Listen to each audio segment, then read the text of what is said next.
grow the mindset of tracking anxiety. Who has it? Who avoids it? Who transmits it? And try to picture it like a football, because if you're anxious, you're going to hand it off to someone else. See who takes it. Melissa, can we pick at that point a little bit here? Because I want to tell you the number of folks that I'm hearing right now who are being affected by anxious leaders is really overwhelming because of this economic climate where everybody's feeling uncertain. We have these financial challenges, layoffs in the tech space, right? And I have been getting a ton of DMs from people saying, like, my manager is taking these steps and I feel like I'm under fire.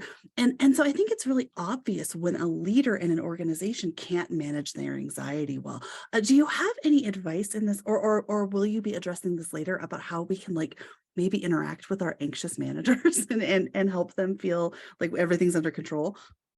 Absolutely. Because that is such a huge issue.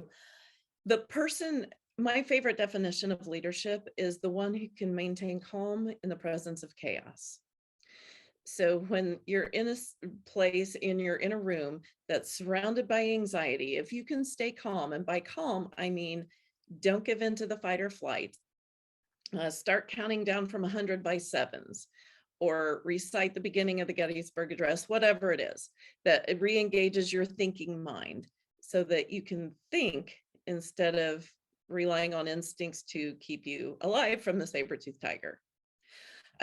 But that's what anxiety does to us. It makes us dumb. It really makes us stupid. So do what you have to do to trigger your mind to think about something. Give yourself a little puzzle that you can't just solve without thinking, something that you have to think. And then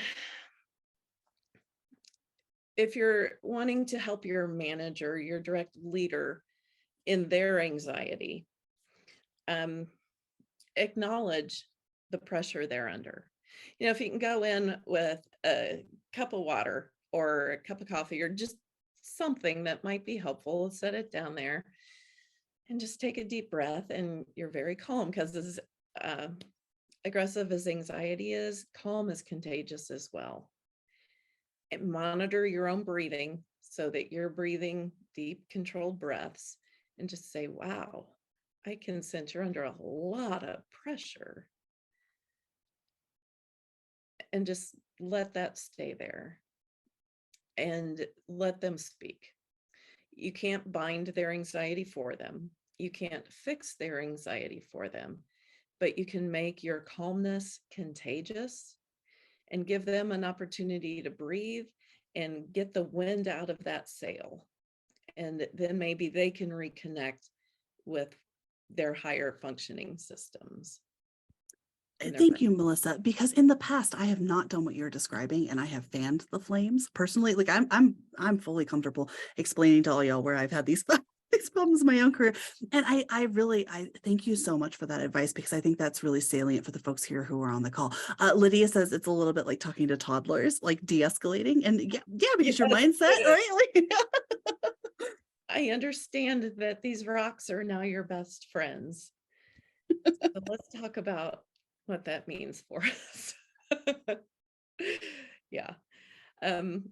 Anyone with kids knows that nobody in the parenting book or the parenting world talks about what to do with all the rocks that now have to live inside your house. And I really think that's a gap. But anyway, anxiety that remains unresolved in one relationship will definitely play out in other relationships. What that means is, if with my partner in my domestic life, if I am not able through my anxiety to articulate my own wants and needs and desires, that same thing is going to be lacking in the workplace. However, the good news is, if I conquer it in one place, it will spill over to the others. So if I'm able to be brave for 5 seconds and just channel some energy and speak out my own voice and find my voice and my opinions and my truth in one place, then I'm going to be able to do it in other places too. So we have a few different laboratories to work in and work on ourselves. The most powerful laboratory is the family of origin. If we can do that in the family in which we were raised, the rest of the life is piece of cake.